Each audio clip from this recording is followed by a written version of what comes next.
అడిగితే liquor scam అంటే liquor వ్యవహారాలు చూసింది కసిరెడ్డి రాజశేఖర రెడ్డి. ఇది ఆయన చెప్పింది, ఆయన స్కామ్ చేశాడని చెప్పట్లా. అంటే ఆయనే సూత్రధారి పాత్రధారి. అదే అనేది అంటే ఆయన చెప్పింది ఏంటంటే ఒక్కొక్కరికి ఒక్కొక్క పనప్ప చెప్తాడండి జగను. అది తినరారా నువ్వు అని చెప్పడు కదా, ఆ వ్యవహారాలు నువ్వు చూడని చెప్తాడు.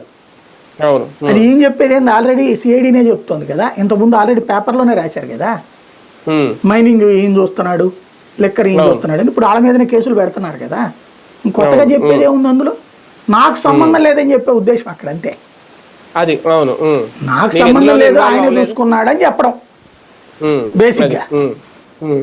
ఏ కేసుతో నాకు సంబంధం లేదు అన్ని. కాబట్టి ఇంతకే అవన్నీ ఆడిటింగ్ చేసింది ఈయనేనా జగన్ లెక్కలు, అది తెలియాలి, అది చెప్పాలి మరి. ఆడిటర్ అయినా కాదనే చెప్పాలి. కానీ ఒకటి సార్, ఒక రకంగా విజయసాయి రెడ్డి గారి వ్యవహారంతో, ఎందుకంటే ఆయన పక్కనున్న వ్యక్తి కాబట్టి, జగన్మోహన్ రెడ్డి గారి పక్కనున్న వ్యక్తి కాబట్టి మొన్నటి వరకు, ఇప్పుడు ఈ తరహా మాట్లాడడం జగన్ గారికి ఏమన్నా ఒక పాఠమా, నేర్చుకోవాల్సింది ఏమన్నా ఉందా, తెలుసుకుంటున్నారా, ఇంకా తెలుసుకోవాలా? జగన్ని దురదృష్ట అదృష్టవంతుడా అనాలా. ఎందుకంటే పెట్టుబడులు పెడితేనే నేరం అని చెప్పి జైల్లో పడేయబడినటువంటి వాడు. ప్రపంచ చరిత్రలో పెట్టుబడిని గొప్ప విశేషంగా చూస్తారు. ఆ పెట్టుబడి పెట్టిన సంస్థలు నేనే పెట్టుబడి పెట్టాను రా మొర్రో అని చెప్పారు, కానీ అది అవినీతి అని కేసులు పెట్టారు. అప్పుడు అరెస్ట్ అయ్యి జైలుకి వెళ్ళినప్పుడు తోడున్నది విజయసాయి రెడ్డి.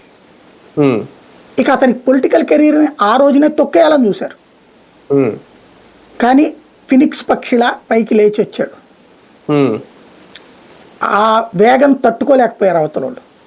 అందుకని రాష్ట్ర విభజన చేసి జగన్ తొక్కి చూపెట్టాలి అనుకున్నారు.